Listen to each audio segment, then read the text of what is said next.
समय सारा ये स्वामी त्याग कर स्वभावाय भवाय।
समय साध परमागम की 144वीं गाथा। संदर्भ है कर्ता कर्म का। कर्ता कर्म अधिकार है और उसकी अंतिम गाथा है। संपूर्ण ही कर्ता कर्म के वास्तविक परिज्ञान का निचोड़ क्या है, वो इस गाथा का विषय है। कर्ता और कर्म की वास्तविक व्यवस्था को जानकर कर्ता और कर्म का भेद न मिटे तो अधिकार पर अधिकार नहीं हुआ। तो अधिकार है, लेकिन सचमुच हमारा इन पर अधिकार हो तो काम होता है। इसलिए सच्चा कर्ता कब बनता है, वास्तविक कर्ता, कि जब कर्म पर अपना अधिकार छोड़ देता है। तो कर्म पर अधिकार करने की आवश्यकता नहीं है। सहज होने वाला कर्म, अपने आप होने वाला कर्म, जो व्यवस्थित कर्म है, उसको करने की बात बुद्धिमानी नहीं है, मूर्खता है। बिल्कुल व्यवस्थित है कर्म, बिल्कुल सारा का सारा।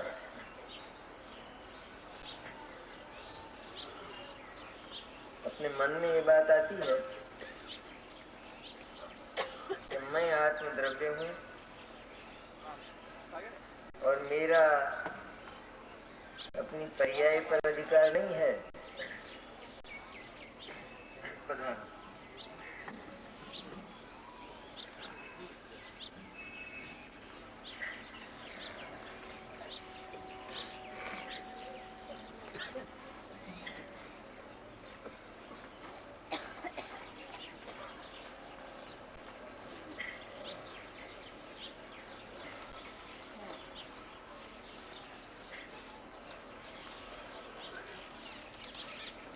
एक बात पैदा होती है अपने भीतर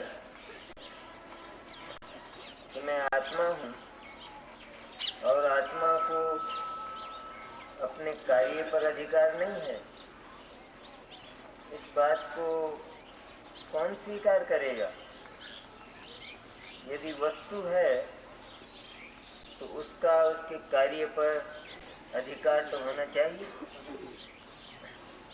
और इधर ये कहा जाता है कि जो कार्य है वो तो व्यवस्थित है, उसको करने की जरूरत नहीं है, करने की आवश्यकता नहीं है। तो जब कर्म की, कार्य की ये व्याख्या की जाती है तो क्या उस कार्य से द्रव्य का अधिकार हट जाता है। सोचने का है विषय। जब ये कहा जाता है कार्य व्यवस्थित है और उसको करने की अर्थात उसकी व्यवस्था की आवश्यकता नहीं है, जब ये कहा जाए तो हमको ऐसा लगता है कि द्रव्य से उसके कार्य का अधिकार छीन लिया गया। तब उसका दूसरा पहलू क्या है कि द्रव्य जो चाहे सो करे, जो भी करना चाहे, जो भी पर्याय, जो भी कर्म लाना चाहे उसको लाए, हटाना चाहे उसको हटाए। ये दो विकल्प अपने सामने हैं। इन दो विकल्पों में कौन से विकल्प में द्रव्य को कार्य का अधिकार मिलता है, ये सोचने की है बात। एक तो ये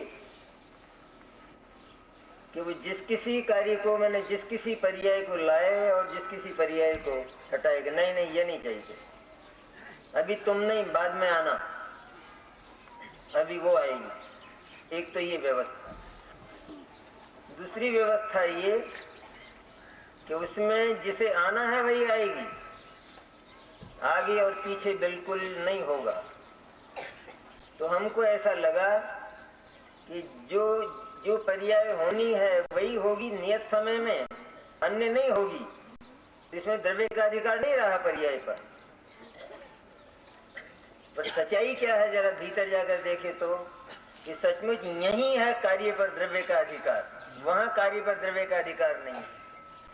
क्योंकि वहां द्रव्य को स्वयं अपना काम ही पसंद नहीं है कि तुम नहीं, अभी नहीं, बाद में आना, पहले वो आएगी।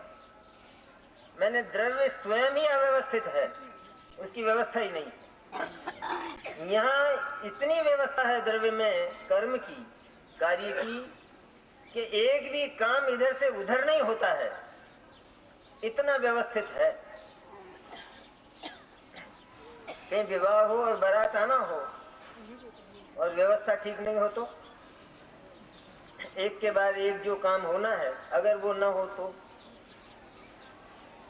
सब बिगड़ जाता है। इस तरह द्रव्य में जितना कुछ हो रहा है वो सारा का सारा अत्यंत व्यवस्थित है। तो इसमें द्रव्य को अपने कार्य का पूरा अधिकार और पूरा श्रेय मिलता है। द्रव्य कहता है कि मेरे यहाँ पूरी व्यवस्था है, इसमें किसी के दखल की आवश्यकता, उसमें मेरे दखल की आवश्यकता भी नहीं। और की बात तो बहुत दूर है, बराबर, लेकिन उसमें मैं भी दखल, क्योंकि जहाँ दखल देना पड़े तो वहाँ व्यवस्था ही नहीं है, वो तो अव्यवस्थित है, सारा घर बार अव्यवस्थित है। वहां तो आवाज मारना पड़े हर बात के लिए। कोई आवाज लाना, पानी लाना, जरा कर पानी लाना, ऐसी आवाज है। अब यहाँ लाते हैं ना पर,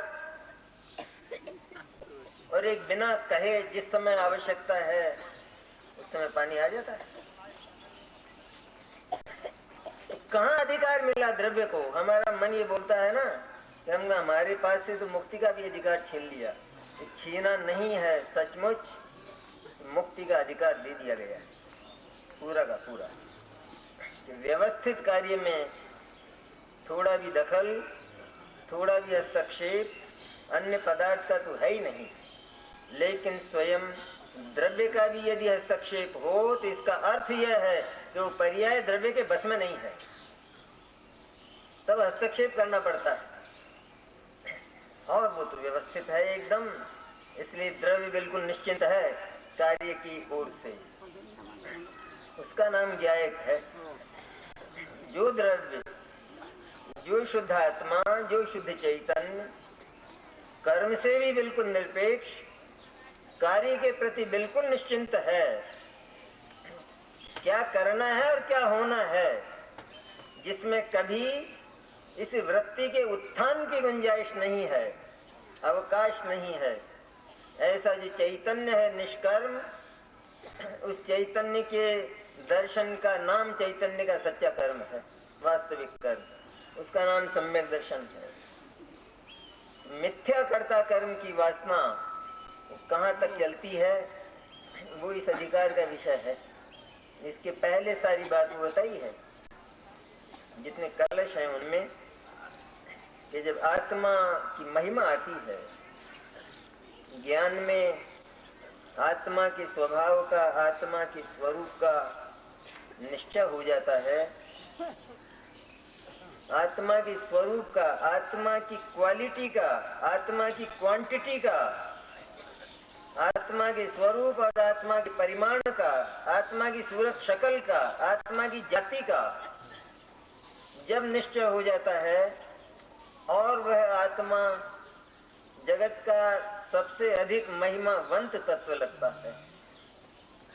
इसलिए लगता है क्योंकि यह निश्चित होता है कि सारे कष्टों का यदि अंत होने वाला है तो केवल ये एक ही है और कोई दूसरा जगत में नहीं। इसलिए महिमा आती है और ये भरचक है, भरा हुआ है। इसके जो निधान हैं वे अटूट हैं। पुद्गल की ओर तो हमारा आकर्षण हो, पुद्गल के परिणामों की तरफ, 5 इंद्रियों के विषयों की ओर, और आत्मा कि जिसमें अनंत निधान है। एक ज्ञान को ही देख ले, ज्ञान तो समझ में आता है, जानना आता है, जानता हूं ये भी जानने में आता है। ज्ञान का ही कमाल देख ले। ज्ञान मैंने जो अपने भीतर बैठा हुआ पदार्थ की ओर देखे बिना अपने भीतर ही जितना कुछ बाहर है, जो कुछ हो गया है और जो होने वाला है, उस सबको अपने भीतर बैठा बैठा मौन, उसकी मुखापेक्षिता के बिना अंतर्मुख होकर जान ले, वो ज्ञान कैसा होगा। और वो ज्ञान मेरे पास। एक साधारण फुटपाथ पर चलने वाला ज्योतिषी, वो अगर हमारी कोई बात बता देता है तो मेरा लड़का खो गया, और वो कह देता है कि आ जाएगा अगले रविवार, और वो आ जाता है, तो हमको उसका महत्व आ जाता है कि ज्ञान का। और आत्मा का ज्ञान कितना ज्ञान है कि जिसको पदार्थ देखना नहीं पड़ता है, क्योंकि पदार्थ को देखकर ज्ञान हो तो वो तो नकल हुई। नकल में अकल की जरूरत नहीं होती है, कॉपी करने में। देखकर ज्ञान हो, पदार्थ को देखकर, तो उसमें क्या अकल हुई। ज्ञान तो अकल वाला है, वो बेअकल थोड़ा ही है। इसलिए गौरव तो वहां है कि जहां पदार्थ को देखे बिना, पदार्थ से पूछे बिना, पदार्थ की ओर उन्मुख हुए बिना अपने भीतर ही सब कुछ, जितना कुछ पदार्थ में है वो जान लिया जाए, लेकिन पदार्थ का जरा भी लिया ना जाए, कुछ भी न लिया जाए, उसका नाम ज्ञान है। ऐसे गरिमामय और गौरवमय ज्ञान वाला मैं हूं। इस एक ज्ञान की बात ही सही। ऐसे ज्ञान जैसे अनंत गुण, अनंत शक्तियां आत्मा के भीतर हैं, अस्तित्व के रूप में, कहने के लिए नहीं। क्योंकि जो बात चलती है लोक में और अपने धर्म में भी, समाज में भी, वो इस तरह चलती है कि सचमुच आत्मा है तो दुखी, शुद्ध तो निश्चय नहीं से कहा जाता है। वास्तव में तो दुखी है, लेकिन वो निश्चय नहीं से शुद्ध कहा जाता है। निश्चय नहीं से उसमें अनंत शक्तियां कही जाती हैं। जो बोलने में औंधा हो तो अनुभूति में तो औंधा होगा ही होगा। बात ही उल्टी है बिल्कुल, कि जो बात कहने की है वो तो मानी जाती है, और जो बात वास्तविक है वो केवल कहने की कही जाती है। कि वो तो कहा जाता है शुद्ध तो केवल, सुखी तो केवल कहा जाता है, केवल ज्ञान स्वरूप तो केवल कहा जाता है दुखी और अज्ञानी। जब बोलने में भी कम से कम पलटना तो चाहिए। ये बोलने में जिसको पलटने में पसीना आता है, अनुभूति में तो वो उसकी मौत आ जाएगी। वो मर ही जाएगा अनुभव के पहले। अनुभव होगा ही नहीं, हो नहीं सकता है। इसलिए बोलने का, चिंतन का तरीका भी ये हो, तरीका ये हो, मैंने वास्तविक है ये बात, परम सत्य है ये बात कि आत्मा सचमुच अनंत शक्ति में निधानों से भरा हुआ तत्व है। क्या ना हो आत्मा में? आत्मा की जो शक्तियां हैं वे सब की सब इसलिए हैं आत्मा के पास कि आत्मा को अपने काम के लिए कभी किसी दूसरे की ओर न देखना पड़े। सामग्री घर में किस लिए होती है? इसलिए कि कहीं मांगने न जाना पड़े, इसलिए होती है।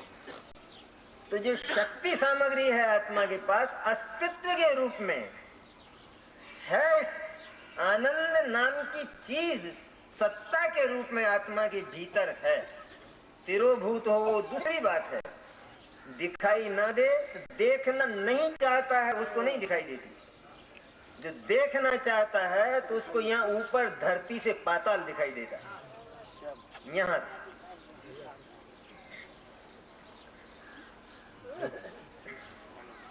जो पानी निकालते हैं लोग तो उनको पानी दिखता है, 200 फुट 300 फुट पानी दिखता है, दिख रहा है पानी है?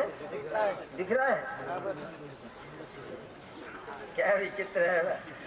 अरे 300 फुट पानी और उसके बीच में शिलाएं, चट्टानें, मिट्टी, ये सारी परतें पड़ी हुई हैं और पानी दिख रहा है भीतर। यहाँ बिल्कुल नजर आ रहा है, यहाँ निकलेगा पानी, पानी है यहाँ पर।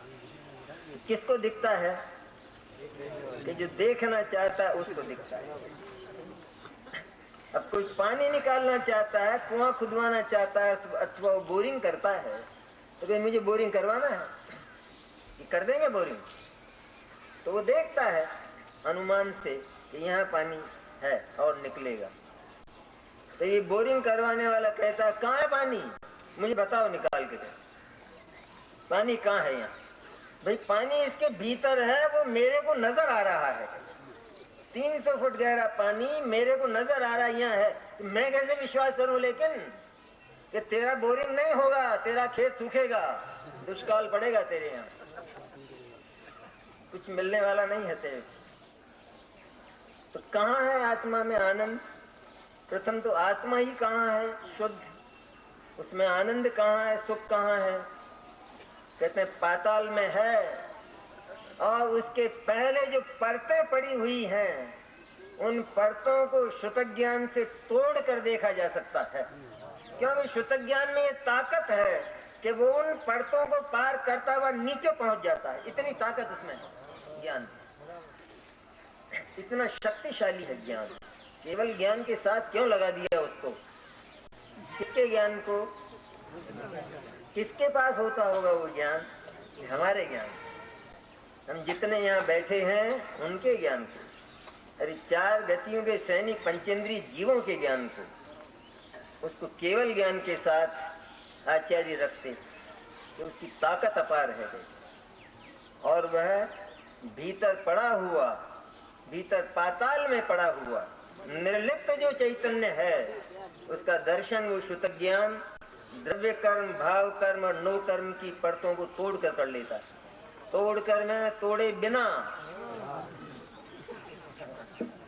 तोड़ डालता है तब तो चारित्र ही आ जाता है, तब तो पानी ही निकल आएगा। लेकिन तोड़े बिना ही तोड़ लेता है, तोड़े बिना तो वहां पहुंच नहीं सकता है। ऐसी श्रुत ज्ञान की ताकत है। ऐसा निर्मल आत्म स्वभाव वाला अनंत शक्तिमय आत्म तत्व, क्योंकि शक्तियां अनंत ही हों आत्मा में, वरना स्वयं हमारा मन नहीं भरेगा। कितनी हो?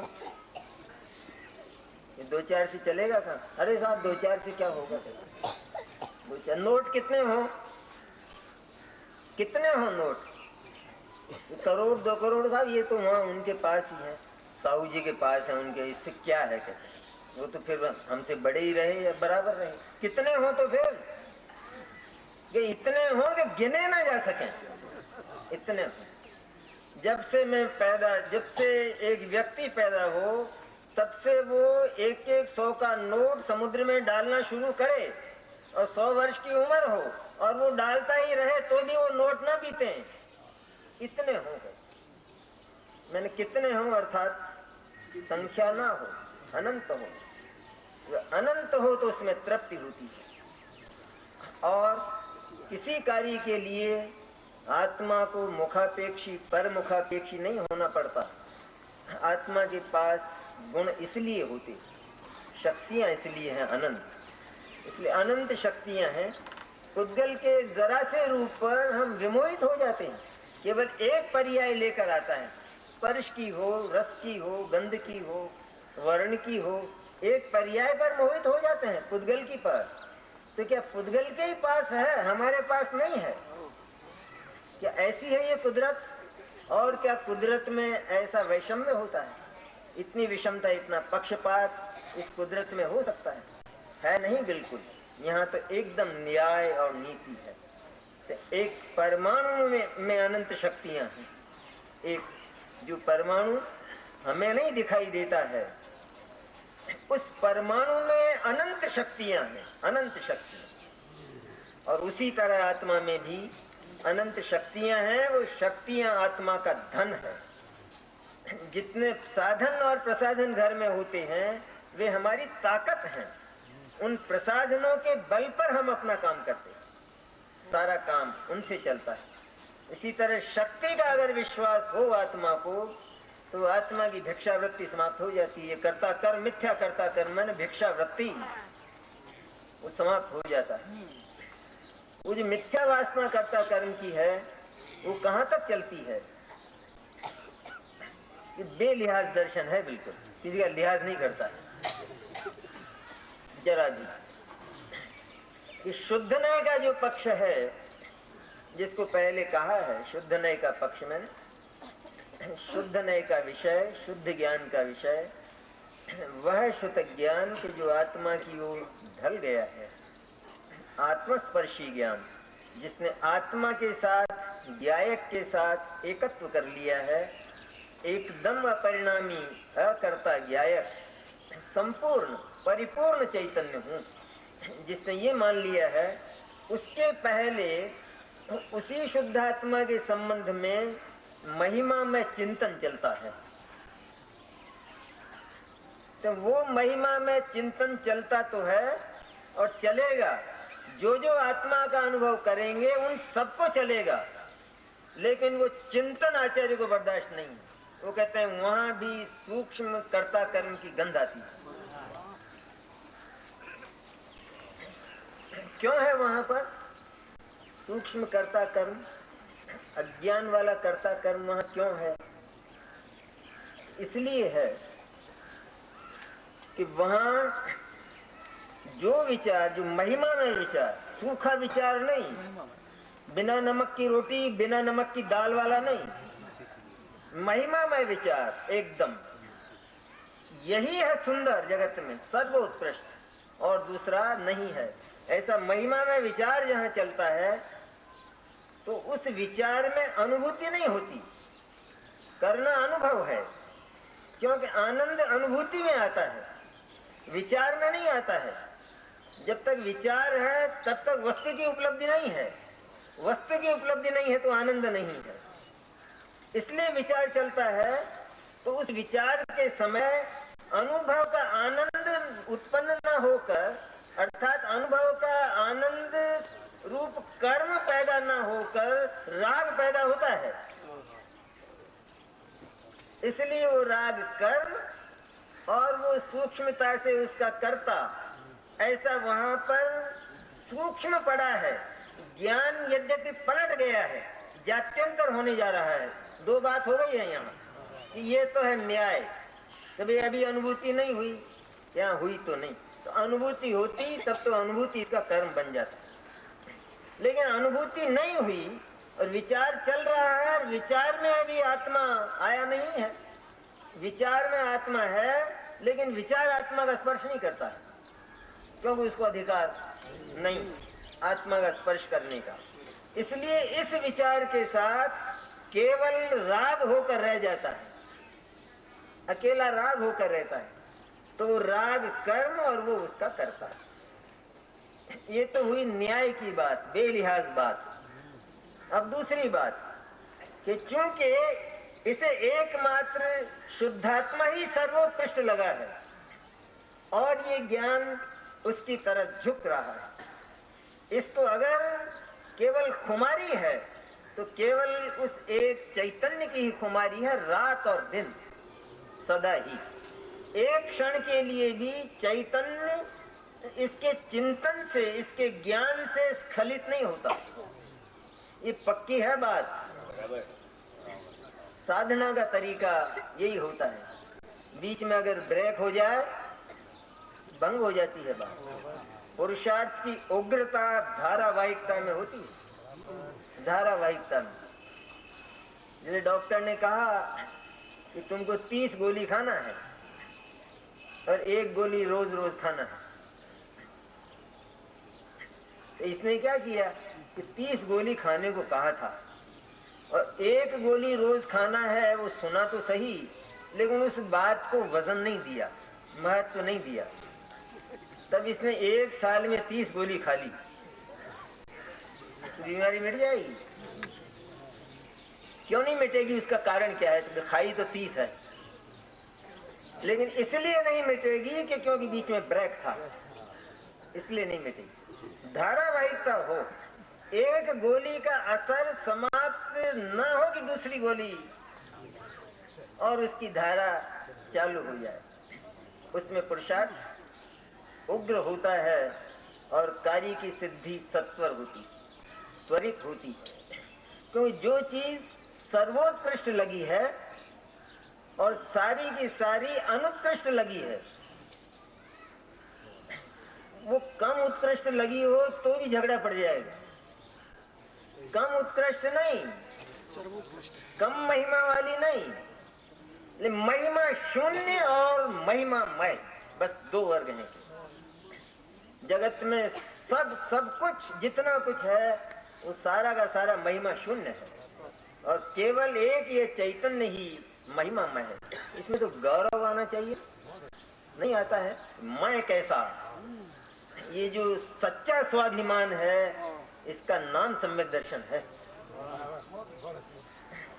अभिमान बुरा थोड़ा ही होता है, लेकिन अभिमान भी हो तो जैसा आत्मा है वैसा उसका गौरव अपने को आवे, उसका नाम स्वाभिमान है।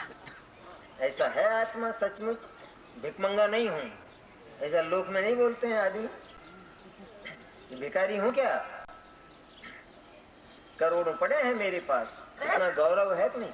भले वो मिथ्या अभिमान ना हो, लेकिन भिखारी नहीं हूं मैं, तो स्वतंत्र स्वामित्व रखता हूं ऐसे निधानों का।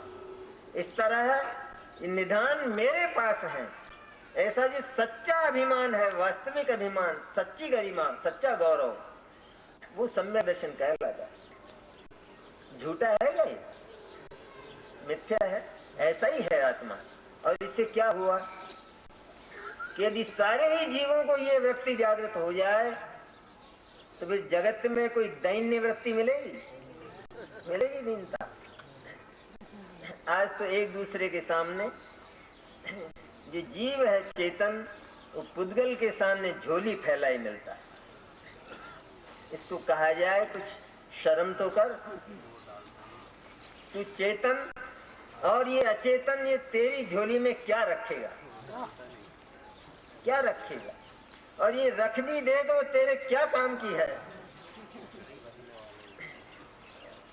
तू खा सकेगा क्या उसको? कैसी दुनिया पसंद की जाती है? आज जितने जो भी राष्ट्र हैं उनमें भिक्षावृत्ति बंद की जाती है। क्यों भिक्षावृत्ति बंद की जाती है? उसमें सरकार का क्या बिगड़ता है?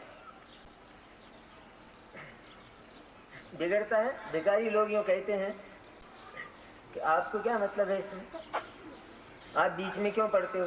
भीख हम मांगते, अपमानित हम होते, कभी नहीं मिलता है तो भूखे हम रह जाते हैं। सरकार को क्या मतलब है इससे? हमारे बीच में क्यों पड़ती है सरकार? अरे सरकार तुम्हारे बीच में इसलिए पड़ती है कि तुम इस राष्ट्र के कलंक हो। राष्ट्र की जो व्यवस्था और दशा है, उसकी गौरव और जो गरिमा है, उसके लिए तुम कलंक हो, इसलिए नहीं चलने वाला है। देश का नागरिक उसको नहीं कहते हैं कि जो एक दूसरे के सामने भीख मांगे, दोनों की झोलियां एक दूसरे के सामने फैली रहें। एक तो ऐसा हो राष्ट्र, और एक ऐसा हो कि जहां सब अपने अपने में मस्त हों। कौन सा अच्छा लगेगा? हमको वो पसंद है स्वयं को कि वही राष्ट्र, वही देश अच्छा है कि जहां सबके पास अपने साधन प्रसाधन पूरे हों और जिनको किसी वस्तु के लिए अपने घर से भी ना निकलना पड़े, किसी के दरवाजे जाना ना पड़े। और एक व्यवस्था ऐसी हो कि प्रातःकाल हुआ और एक दूसरे के घर और यूं झोली। अब ऐसे नगर का अगर फोटो लिया जाए तो कैसा आएगा? और क्या ये जीवलोक ऐसा नहीं है? ये संपूर्ण जीवलोक जो एक दूसरे के सामने झोली फैला रहा है, भगवान को शर्म आती, आचार्यों को शर्म आती है कि तू साक्षात परमात्मा होकर भीख मांगता है। ये भिक्षावृत्ति, ये चैतन्य लोक का गौरव नहीं, चैतन्य देश का, चैतन्य राष्ट्र का ये कलंक है। और उसको मिटाने वाला, उसका नाम सम्यक दर्शन और सम्यक ज्ञान है। जहाँ ये गौरव और गरिमा आ जाए कि मैं भिक्षुक नहीं हूँ, भिखारी नहीं हूँ, सचमुच मेरे पास इतना है कि जो कभी बीतने वाला नहीं है, तो फिर मैं किसी के पास क्यों जाऊं? जाना ही, और कोई मेरे पास क्यों आए ना आए। करोड़पति हो और वो करोड़पति एक दूसरे के यहाँ मांगने जाए तो शर्म नहीं आएगी? या शर्म की और लज्जा की है बात। इसलिए यहाँ जब उसको महिमावंत जाना गया, सबसे पहली है ये बात। कि हमको शिकायत ये होती है कि हमने आत्मा को सुना बहुत, उसका स्वरूप भी हमने जाना, ये भी जान लिया पर्याय रहित है और अनंत गुण वाला है, सब है, लेकिन इतना होने पर भी क्यों नहीं होता है काम? कि काम इसलिए नहीं होता है कि ज्ञान सूख गया है, ज्ञान में सरसता नहीं है, ज्ञान में मधुरता नहीं है आत्मा के प्रति। मधुर भाव आत्मा के प्रति ज्ञान में हो और फिर आत्मा न मिले तो फिर ऐसा आत्मा ही ना हो जगत में, तो होने वाला नहीं है। ऐसा कभी हुआ ही नहीं, मुक्ति का मार्ग ही फिर जाएगा अगर ऐसा होगा। इसलिए महिमा उस तत्व की आना चाहिए तो सचमुच अनुभूति निकट होती है। इसलिए जितना ये शुद्धने का जो पक्ष जिसको कहा है, उस पक्ष में सचमुच पक्ष नहीं है, तब तो पक्षातिक्रांत होता है। अब ये दूसरी बात कि वो सूक्ष्म कर्ता कर्म तो है वहां पर मिथ्या अज्ञान का, लेकिन फिर भी हम उसको सीधा अज्ञान नहीं कहते हैं, क्योंकि वह ज्ञान की तरफ इंद्रिय ज्ञान होने पर भी वह अतीन्द्रिय की ओर ढल रहा है। इसलिए हमको उसे इंद्रिय ज्ञान और अज्ञान कहने में संकोच होता है। लेकिन न्याय नीति से देखा जाए तो वह अज्ञान का सूक्ष्म कर्ता कर्म पड़ा है, क्योंकि अभी अनुभूति नहीं हुई है। ये बेलिहाज है ना बात, है तो सही अभी बात, अभी तो कर्ता कर्म का, परद्रव्य के कर्ता कर्म की बात तो बहुत दूर रह गई। लेकिन यहाँ कौन सा कर्म पैदा हुआ कि जो विचार चलता है ज्ञान मूलक, विकल्प जिसको कहा नहीं यहाँ, तो वो विकल्प रागात्मक नहीं, ये ज्ञानात्मक विकल्प है। बराबर। हाँ, राग को याद नहीं करना, राग को नहीं करना, राग तो वो तो सोचना ही नहीं जानता है, वो तो समझता ही नहीं है, तो वो आत्मा के संबंध में क्या विचार करेगा। इतना जरूर है कि वो ज्ञान की हाँ में हाँ मिलाता है, पर फिर भी समझता नहीं है। ज्ञान ये बोले इधर कि मैं शुद्ध हूं, तो राग भी ये बोल लेता है कि मैं शुद्ध हूं, लेकिन उसको पता नहीं है कि शुद्ध हूं, उसको ये पता नहीं। एक व्यक्ति है ना संगीत गाने वाला, तो वो हारमोनियम चलाता है, तो जो गाना गाना चाहता है वो ये हारमोनियम में से निकलता है। तो ये जो गाना गाने वाला है वो तो उस गाने को समझता है, लेकिन हारमोनियम में से भी वही स्वर निकलता है, तो क्या वो समझता है? वो नहीं समझता है, वो तो हारमोनियम है राग। तो चले भले उसके साथ में, विचार के साथ में राग के विकल्प वैसे ही चले, कोई दिक्कत नहीं है, क्यों फॉलोअर है वो राग। जहाँ मिथ्या दर्शन हो तो उसकी हाँ में हाँ, और ये सम्यक दर्शन की ओर, ज्ञायक की ओर जा रहा है तो उसकी हाँ में हाँ। पुलिस जैसे होती है, पुलिस जब इंदिरा गांधी का शासन तो उसका ऑर्डर, और जब मोरारजी आ गए तो इंदिरा गांधी जेल में, वही पुलिस, क्योंकि गुलाम है, दास है। राग तो दास है, उसमें स्वाधीनता की बात होती नहीं है, स्वयं दास है, वो दासत्व है। इसलिए भले ही वो हो, लेकिन ज्ञान का को जो शुद्धात्मा की महिमा जागी है, गौरव जागा है, तो अब वो एक तान एक लय उसी के चिंतन में मशगूल है, तन्मय है। लेकिन तन्मय होने पर भी उसमें तन्मय नहीं है, विचारों में। विचार स्वयं विचार में तन्मय न होकर जिसका विचार किया जा रहा है उसके प्रति छटपटाहट है, उसमें तन्मय नहीं है भी, लेकिन उसके प्रति विह्वल है, उसकी प्राप्ति के प्रति आतुर है। इसलिए ये तो शुद्धात्मानुभूति के पहले का प्रोग्राम है, कार्यक्रम। और ऐसा कहते हैं जो आत्मा की बात सुनते हैं, वो लोग ऐसा कहते हैं, ये बातें करने से क्या होता है कि मैं शुद्ध हूं, मैं शुद्ध हूं, ऐसा करने से क्या होता है, मोक्ष हो जाएगा? ऐसा कि क्योंकि तुम बातें ही करते हो इसलिए तुमको ये बातें लगती हैं।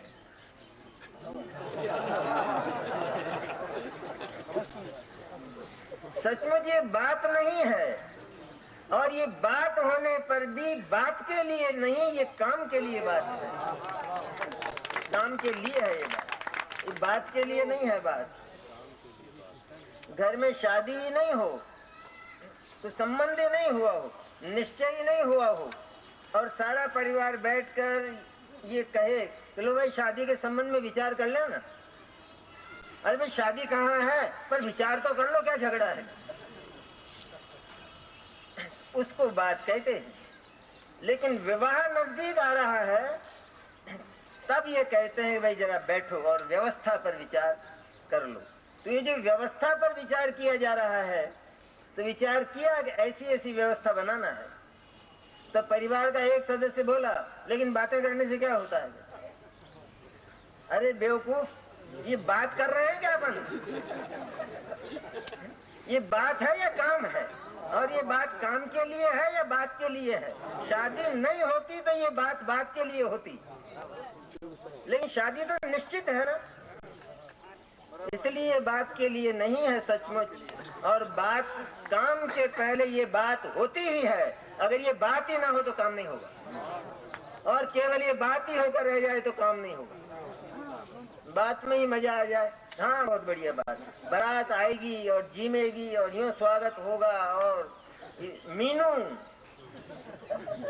मीनू उसमें 21 आइटम होने चाहिए मीनू में, और बारात मस्त हो जाएगी। ये बातचीत कर रहा है, देखो कितना मजा आया।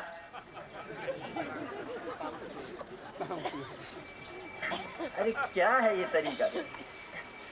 काम के लिए है वो सब बात, इसलिए बात के लिए नहीं। जो सच्चा मुमुक्षु है वो इसको बात नहीं समझता है,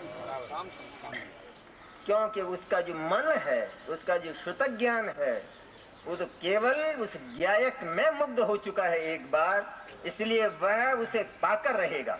इस बात को समाप्त करके वो काम करके रहेगा, अनुभूति करके रहेगा।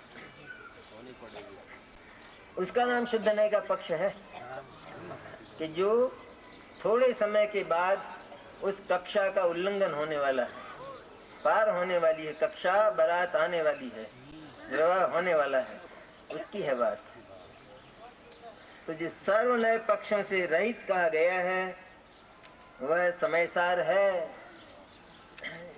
जिस नए पक्ष की पहले चर्चा की, नए पक्ष में ना सीधा उस शुद्ध आत्मा का विचार, केवल शुद्ध आत्मा का ही विचार, और बातें नहीं जो पहले बीत चुकी हैं, वे बातें नहीं, ऐसी ऐसी घटनाएं बीती, निगोद में गया, नरक में गया, ये रोना छोड़ दे बिल्कुल। ये रोने का काम इस समय नहीं है, क्योंकि विवाह होने वाला है, इसलिए रोने का काम नहीं है। यहाँ विवाह का समय हो, एकदम सारा परिवार प्रसन्न हो, प्रसन्नता छा रही हो, और जिस समय फेरे और भांवर का टाइम हो, उस समय परिवार का एक सदस्य बोले कि ठहर जाओ, अभी बाद में होगी शादी। सबसे पहले घर में जितने मरे हैं उनकी लिस्ट बनाओ और उनको रो। इसके बाद शादी हो। अरे मंगल में अमंगल की बात होगी नहीं, कहते हैं होगा ही नहीं, क्योंकि ये प्रकरण वह नहीं है। ये प्रकरण शुद्ध नए के चिंतन का जो प्रकरण है, ये मांगलिक प्रकरण है, ये मंगल की ओर जा रहा है, इसमें मंगल का उदय होने वाला है। इसलिए इसमें रोने की चर्चा में नरक में गया और निगोद में गया और अज्ञान और दुख नहीं, रुदन छोड़ दे। इस समय तो प्रसन्नता से उछलता है जीव भीतर। प्रसन्नता न हो तो उपलब्धि नहीं होती है, ये मायूसी से होता है सबका। इधर आत्मा का विचार करे, सवेरे सवेरे उठ के विचार करने लगे तो उस मन को बढ़िया ठिकाना तो बताया नहीं है, उसकी तो आदत है पुरानी। ज्ञायक यदि एक बार उसको बता दिया जाए सचमुच, तब तो चिंतन की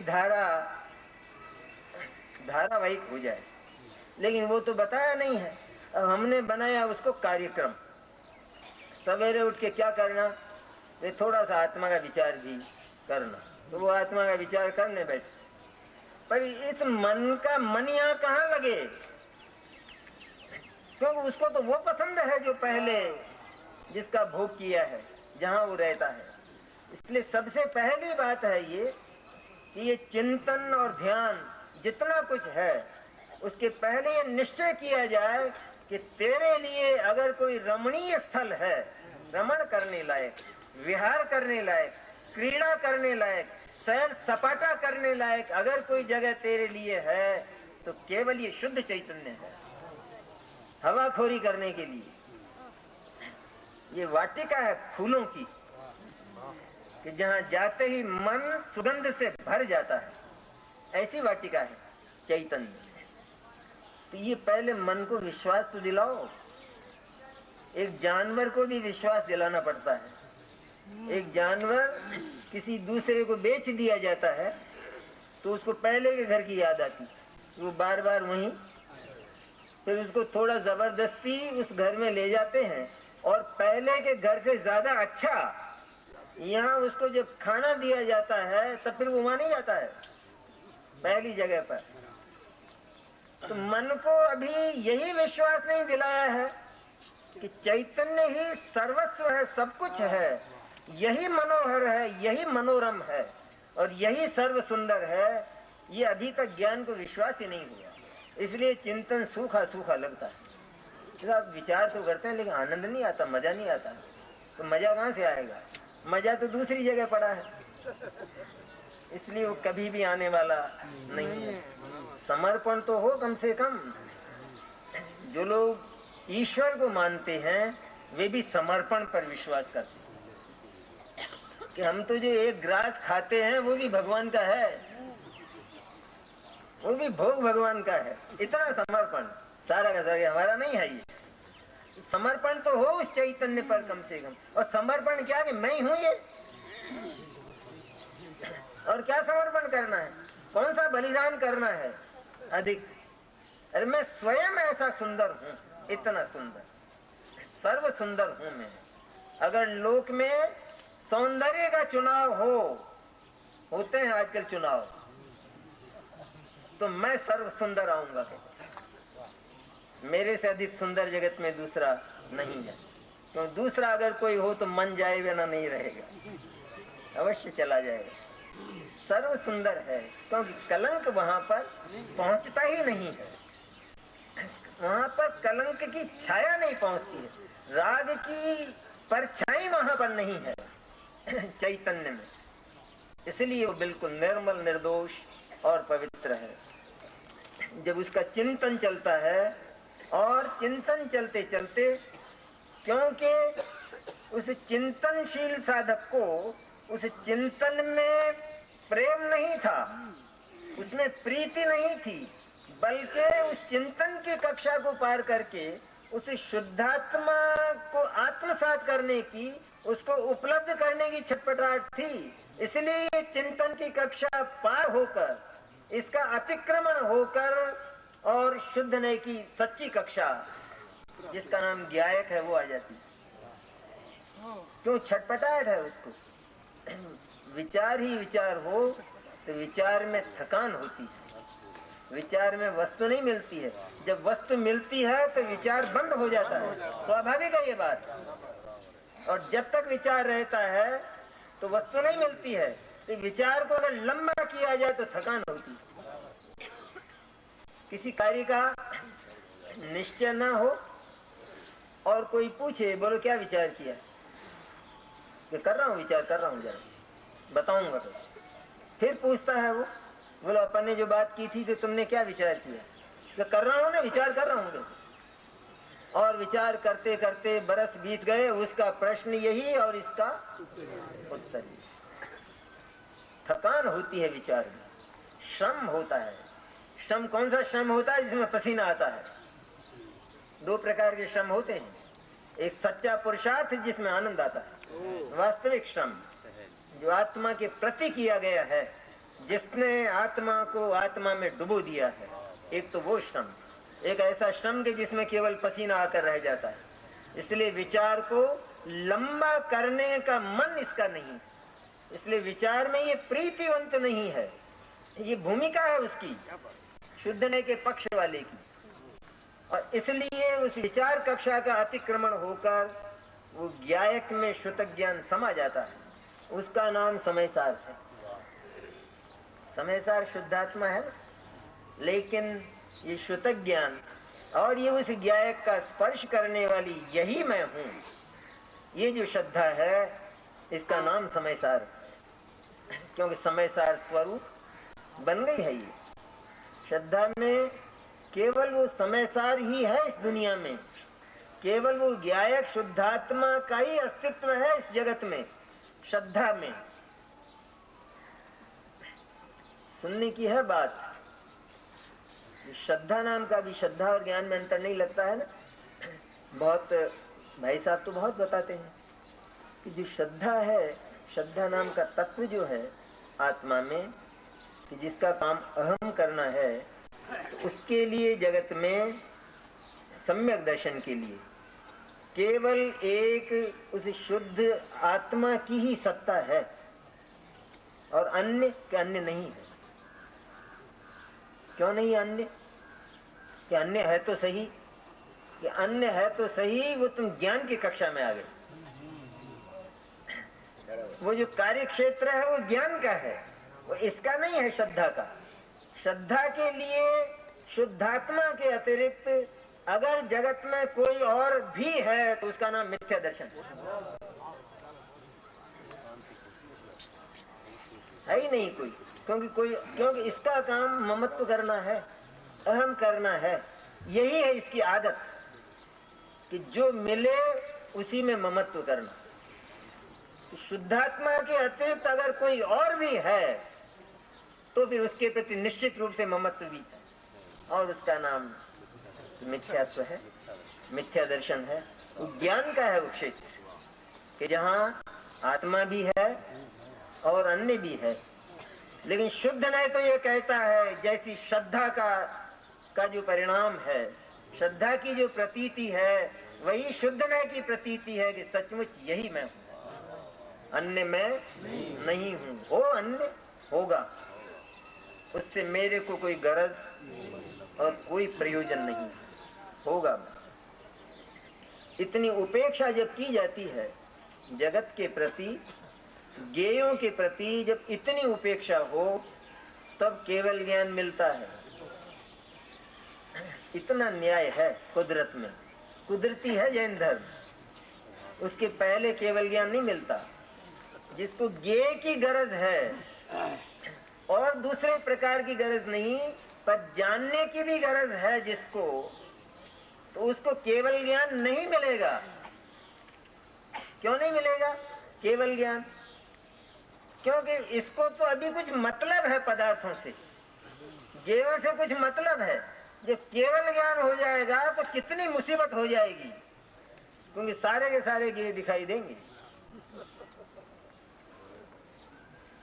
ऐसी दशा में अगर केवल ज्ञान हो जाए तो केवल ज्ञानी सबसे ज्यादा हैरान हो, हमसे भी ज्यादा उनको परेशानी। लेकिन इसीलिए क्रम यह है, एक इतना वैज्ञानिक क्रम है कि सबसे पहले वीतराग होते और इसके बाद सर्वज्ञ होते। कितनी बढ़िया है बात। किसी रिश्वतखोर को जज बना दिया जाए तो चल जाएगा कि नहीं चलने वाला? सुप्रीम कोर्ट का जज और रिश्वतखोर हो, चलेगा क्या?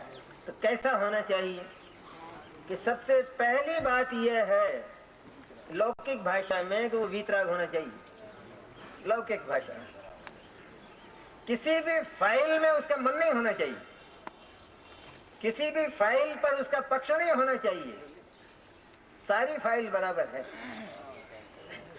वो जज बनाया जाता है। और कभी अगर उसका पक्ष हो किसी फाइल में तो, और उसको जज बना दिया जाए तो न्याय होगा? अन्याय होगा, अनीति होगी। इसी तरह यहाँ बिल्कुल वीतराग, न कुछ लेना और न कुछ देना, कोई मतलब ही नहीं है। और तो और कुछ करने से भी मतलब नहीं है अपने भीतर। ऐसा इतना जो वीतराग है, सचमुच वो केवल ज्ञान का अधिकारी होता है। और ये जो श्रुतक ज्ञान है, इस श्रुतक ज्ञान में केवल ज्ञान की जाति पैदा हो चुकी है, इसलिए श्रुतक ज्ञान केवल ज्ञान का अधिकारी हो जाता है। क्योंकि ये श्रुतक ज्ञान एक बार ये घोषणा कर चुका है कि अणु मात्र भी इस विश्व में मेरा नहीं, राग का एक अविभाग प्रतिच्छेद भी मेरा नहीं है, और तो और ये जो कर्म और पर्याय है इसका एक अंश भी मेरा नहीं है। एकमात्र शुद्ध ज्ञायक मेरा है और वही मैं हूं। इतनी वीतरागता अपने कर्म के प्रति और अपनी पर्यायों के प्रति भी जो वीतराग है, वो वीतरागता का अधिकारी है, वो केवल ज्ञान का अधिकारी है। तो जो रहित हुआ है उस नए पक्ष की चिंतन की कक्षा को छोड़कर, विचार की कक्षा को लंबाई न देकर, जो जल्दी से एकदम सत्वर शुद्धात्मा पर पहुंच गया है, समयसार बन गया है। समयसार बन गया है मैंने कोई भेद जैसे नहीं रहा। समयसार ही मैं हूं, ज्ञायक ही मैं हूं। ये सम्यक दर्शन और सम्यक ज्ञान का स्वर है, ये तादात्म्य है। इसी को केवल सम्यक दर्शन और सम्यक ज्ञान ऐसी संज्ञा मिलती है कि नाम भिन्न होने पर भी वस्तु एक ही है। नाम भले ही भिन्न हो लेकिन वस्तु में तो भेद नहीं है।